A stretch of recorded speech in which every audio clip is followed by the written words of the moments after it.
नमस्कार दोस्तों, speed maker maths में आपका एक बार फिर से हार्दिक स्वागत है। इस वीडियो में हम लोग CHSL 2023 का जो मेंस हुआ है उसमें पूछे गए इंग्लिश सेक्शन के क्लोज टेस्ट को कैसे सोल्व करें आसानी से, उस पर हम लोग इस वीडियो में चर्चा करेंगे। तो मैं आपको बताऊंगा कि क्लोज टेस्ट में जो भी आंसर पैसेज दिया गया है उसके अगर आप पूरे को नहीं समझ पा रहे हैं, उस पूरे पैसेज को ना भी समझ पा रहे हैं, तो भी आप बड़े ही आसानी से क्लोज टेस्ट को सोल्व कर सकते हैं। तो सबसे पहले यहाँ क्लोज टेस्ट को सोल्व करने का तरीका क्या होता है कि आप उस दिए गए पैसेज को एक बार रीड कर लीजिए ताकि आपको एक रफ आइडिया हो जाए कि ये पैसेज का थीम क्या है, किस चीज़ पे ये पैसेज बेस्ड है। तो आइए मैं इसे एक बार रीड करता हूँ। तो यहाँ पे लिखा है कि astronomers have discovered 62 new moons orbiting the ringed planet Saturn, though some of the moons had been dash as early as 2019. It takes more than sighting an object close to a planet to dash. It is a moon and not an asteroid, making a brief close passage to that planet. Performing a painstaking of matching objects detected on different nights over the course of 24 months, the team tracked 63 objects that they ended up confirming as moons. One of their satellites was revealed back in 2021, with the remaining 62 moons gradually announce over the past few weeks. तो जब मैंने इस passage को पढ़ा तो क्या पाया कि ये पैसेज हमारे जो प्लैनेट है सैटर्न, उसके बारे में, उसके रिंग के बारे में ये कुछ कहा गया है इसमें, और जो 62 न्यू मून्स उसके जो डिस्कवर्ड हुए हैं उसके बारे में कुछ चर्चाएं की जा रही है। तो पहले फिल इन दी ब्लैंक्स की तरफ अगर हम देखें तो क्या कह रहा है कि पहला फिल इन दी ब्लैंक्स का जो सेंटेंस है वो कह रहा है कि दो some of the moons had been dash as early as 2019। अब यहाँ पे देखते हैं फिल इन दी ब्लैंक से पहले का जो स्ट्रक्चर, तो हैड बीन है और हमें हैड बीन के बाद में कुछ मतलब फिल करना है। तो हम लोग जानते हैं कि हैड प्लस बीन वाले स्ट्रक्चर में क्या होता है, या तो V4 आता है या फिर V3 आता है, यही होता है। तो अब हम इस पैसेज को जब देख रहे हैं तो ये पैसेज कहीं ना कहीं ये हमें बता रहा है कि ये पैसेज पैसिव वॉइस में लिखा गया है, और सही बात है कि पैसेज किसी के द्वारा कहा गया है तो ये पैसेज पैसिव वॉइस में ही लिखा गया है।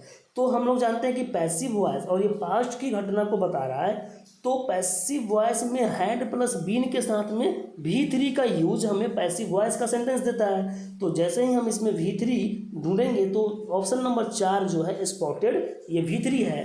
तो इस फिल इन द ब्लैंक्स में स्पॉटेड आंसर राइट हो जाएगा। अब बढ़ते हैं दूसरे फिल इन दी ब्लैंक्स पे। दूसरा फिल इन दी ब्लैंक्स क्या कह रहा है कि दूसरा फिल इन दी ब्लैंक्स में देखते हैं कि क्या कह रहा है कि it takes more than sighting an object close to a planet to dash, it is a moon and not an asteroid, making a brief close passage to that planet.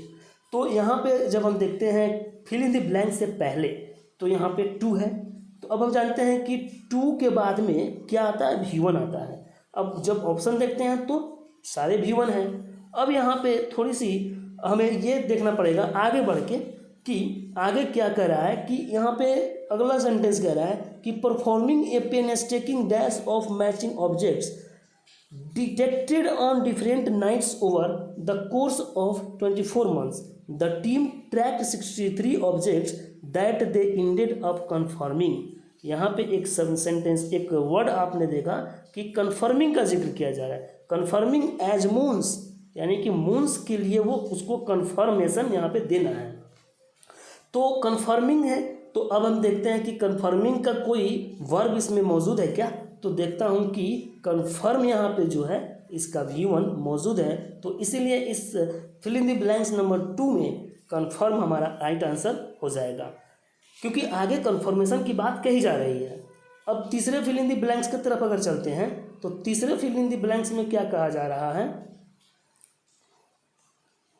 तीसरा फिल इन द ब्लैंक्स हमसे यह पूछ रहा है कि तीसरा performing a painstaking dash of matching objects, dash of matching objects. अब matching objects के बारे में कह रहा है, फिर इसके आगे जब करेंगे पढ़ेंगे तो द कोर्स ऑफ 24 मंथ्स। अब ये कोर्स 24 मंथ का कोर्स है और उस कोर्स के किस चीज़ में उसको मैचिंग ऑब्जेक्ट्स डिटेक्ट करना है, करने के लिए मतलब कुछ कहा गया है। तो अगर हम देखते हैं इस 24 मंथ्स के कोर्स के दौरान क्या हुआ होगा, प्रोसेस हुआ होगा। प्रोडक्ट तो यहाँ पे बिल्कुल भी फिट नहीं बैठेगा अगर आप थोड़ी सी भी समझ रखते हैं तो। प्रोग्रेस में आप यहाँ पे थोड़ा सा कंफ्यूज हो सकते हैं और प्रैक्टिस में तो बिल्कुल भी नहीं। प्रोग्रेस और प्रोसेस, तो प्रोग्रेस क्या होता है कि कोई चीज़ प्रोग्रेस कर रहा है, लेकिन यहाँ पे प्रोसेस होगा क्योंकि यहाँ पे कोर्स यहाँ पे 24 मंथ्स का है, उसको मूल साबित करने में अपने आप को उसको एक 24 मंथ्स का कोर्स उस प्रोसेस को पार करना पड़ेगा, इसीलिए इसका राइट आंसर प्रोसेस हो जाएगा। अब 4 नंबर में क्या कह रहा है कि 4 नंबर में देखते हैं तो 14 number fill in the blanks के लिए हम पढ़ते हैं one of dash satellites was revealed. अब यहाँ पे वन ऑफ दिया है और उसके बाद में फिल इन द ब्लैंक्स है, आगे सैटेलाइट्स है जो कि प्लूरल वर्ब प्लूरल नाउन है। तो प्लूरल नाउन को क्वालिफाई करने के लिए हमें एक, जैसे पिछली वीडियो में मैंने बताया था या फिर आप लोग जानते भी होंगे कि नाउन को क्वालिफाई करने के लिए एडजेक्टिव का यूज किया जाता है। तो अब यहाँ पे नाउन या प्लूरल है तो एडजेक्टिव भी प्लूरल होना चाहिए। तो अब यहाँ पे दीज और दैट ये तो नहीं होगा क्योंकि ये सिंगुलर है। अब दीज और दोज में यहाँ पे हमें एक चूज करना है। तो यहाँ पे इस जो है one of dash satellites was ranked back in 2021 with the remaining 62। यहाँ पे 62 के अलावे में से ये कुछ एक मतलब सैटेलाइट्स की बात करी जा रही है। तो दीज 62, दीज ये किसके लिए आएगा, 62 का यहाँ पे डिनोटेशन है कि 62 मून्स में से एक का बात यहाँ पे किया जा रहा है। तो इस तरीके से चौथे में आंसर नंबर 2 हो जाएगा जो कि दीज यहाँ पे राइट आंसर होगा। तो इस तरीके से इस क्लोज टेस्ट को आप आसानी से सोल्व कर सकते हैं। उम्मीद है आपको ये सोल्व करने का तरीका पसंद आया होगा। तो मिलते हैं किसी और वीडियो में, तब तक के लिए नमस्कार।